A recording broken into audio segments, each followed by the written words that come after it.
టిట్కో లబ్ధిదారులకు గృహాలు వెంటనే స్వాధీనం చేయాలని సిపిఐ జిల్లా సహాయ కార్యదర్శి తోట జీవన్న, సిపిఐ జిల్లా కార్యవర్గ సభ్యులు బుర్తి అప్పలనాయుడు, గురుగుబిల్లి సూరయ్యలు డిమాండ్ చేశారు. అడ్డాపశీల గ్రామ పరిధిలో ఉన్న టిట్కో గృహాలను పరిశీలించడం జరిగింది. ఈ సందర్భంగా జీవన్న, బుర్తి అప్పలనాయుడు మాట్లాడుతూ 2015లో అడ్డాపశీల గ్రామ పరిధిలో 16 అపార్ట్మెంట్లో 768 గృహాలు నిర్మించడమైనది. మారుతున్న ప్రభుత్వాలు టిట్కో లబ్ధిదారులను ప్రతి ఏటా ఏప్రిల్ ఫూల్ చేస్తున్నారని అన్నారు. ఇప్పటికి 10 సంవత్సరాలు అవుతున్నప్పటికీ గృహాలను లబ్ధిదారులకు ఇవ్వకుండా కాలయాపన చేస్తున్నారని వారు అన్నారు.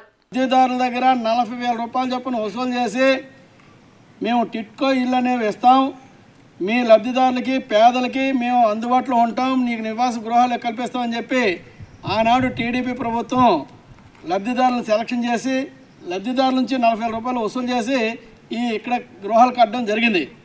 1600 గృహాలకి ఇక్కడ అంచనా వేయగా ప్రస్తుతానికి సుమారు 800 ఇళ్ళు పూర్తయ్యాయి.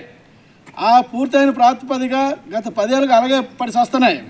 అవి తుప్పుపట్టి పోతున్న నేపథ్యాలు కూడా ఉన్నాయి.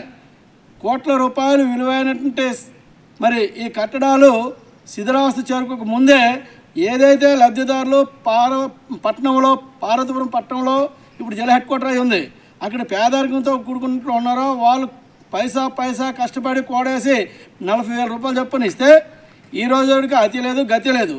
ఇక రెండో అంశం ఏంటంటే జగనన్న ప్రభుత్వం ఆ మధ్యకాలంలో వచ్చే సమయంలో వాళ్ళ కార్యకర్తల కేటాయింపులను చూశారు. మరి ఇప్పుడు కూటమి ప్రభుత్వం వచ్చింది.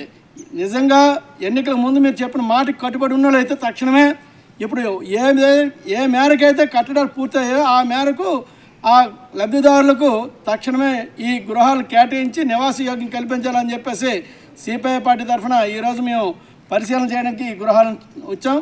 ఇప్పుడు ప్రస్తుతానికి ప్రభుత్వానికి విజ్ఞప్తి చేస్తున్నాం, లేదనుకుంటే గృహస్థులతో మేమే రంగప్రవేశం చేసి గృహ ప్రవేశాలు కూడా చేయడానికి సిద్ధమవుతామని చెప్పేసి తెలియజేసుకుంటున్నాం.